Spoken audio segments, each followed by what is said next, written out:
If you'd like to see more of our videos, please subscribe to our channel on YouTube. Good morning, traders. Welcome to today's market review. This is Razak at CMtrading. Today's February 19th, 2020, and today is Wednesday morning. So looking at the major economic events today, starting out at 3:30 South African time. Out of Canada, we have a monthly CPI number coming out. That is a very important number coming out. And then 9 p.m. we have a FOMC meeting minutes out of the United States, and that's a follow-up to the interest rate decision of last time. Now, looking at the markets, we'll watch the euro actually continue to slide to 108-ish and actually breach it just briefly, but still in a downwards momentum. And the index, in terms of the Dow Jones, it's actually jumped despite the fact that Apple warned yesterday in relation to its stock missing its sales for the next coming quarter in light of what's happening in China. Now, looking at the commodities, both gold and oil break out on the upside.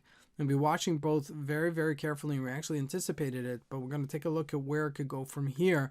And lastly, looking at the stocks, despite the fact that Apple warned, Facebook, Google, and Amazon all remain very strong. Okay, so there's a little bit of a mixed bag and mixed direction in the markets, but let's take a look at the markets and see what we can expect from today's trade. So we're starting here with the Euro USD at a 4-hour chart. And you can see this is a perfect, okay, I can't even draw it more perfect than this, a perfect downwards trend. Okay, and hugging the moving average only once right there, and then just continuously breaking down. Now, until this actually makes a correction on the upside, that we break the moving averages, we could see this continue to actually falter further. Now, it does have some sort of resistance at this 108-ish level, as you can see here, but still it is in a downwards momentum until it changes course. Now, you need to really look at a weekly chart to give us a perspective of how much further this can break down. Obviously down to the 105, 106-ish level for sure. Okay, because we're still hugging that support-ish area at this 108-ish level. So looking at the GBP USD, we saw the same thing. This actually faltered where I had expected it to actually rally here. Okay, this was my head and shoulder formation. That's your shoulder, and that's your head. And I expected this to actually rally, and it didn't. Okay, which is kind of implying that we're going to go further down. It has to breach this 129.84 supportish area to do that. Okay, so just be aware of that as that unfolds later today. Now, jumping into the Canadian dollar, we're looking at a daily chart here. And as you can see, it has this resistance up here at this 133.25-ish level, which we just hit, and then retracing below it. Okay, so we're not near our 132 supportish area.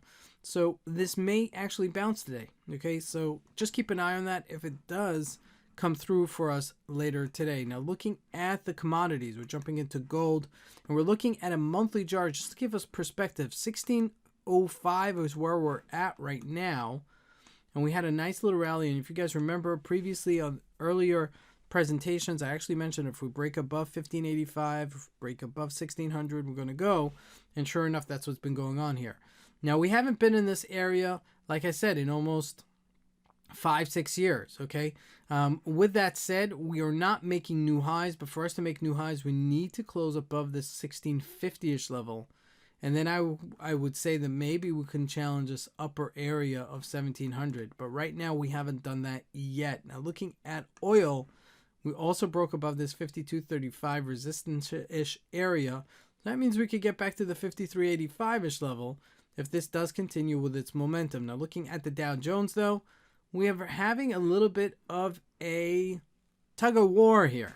Okay, markets gapped down and then they sold off. Okay, from 29,360-ish level down to 29,009-ish level, 91-ish level, and then we rallied right back. But we're not bouncing higher, which may seem to imply that we're going to go later today. We're going to go further down later today, but it's a little bit of a mixed bag. Remember what I said, Apple, Amazon, and Facebook are still very strong. So let's take a look at them. Apple trading at 13.18. Excuse me, not Apple was the strong one. I mentioned that Facebook, Google, and Amazon was a strong one, but this is Facebook anyway, since we have it open, gapping down and then rallying a little bit throughout the day, try to close that gap. And I would imply that if it does close this gap to 323-ish level, that means we're going to go further down. Okay, so something to look forward to as this day unfolds. Now, looking at Amazon, we're still at 2152. which is relatively a very strong area for Amazon to be. Facebook rallied yesterday to 217-ish level. Okay, if we look at Google, also rallying to 1514 and just maintaining that almost close to highs relationship. So a little bit of a mixed bag in the markets right now. And that's a little bit hard to trade because, if the stocks are telling you one thing and the market's telling you another thing, it's not going higher, then something has to give here. Okay, one of the two is going to play catch up. Okay, so it's a moment of when you pick it up and you see that the stocks are breaking down and then the market's going to join the stocks or vice versa. But you got to keep an eye on all of them all together as today unfolds. This is Fred Razak. I want to wish everybody a great trading day. Thank you.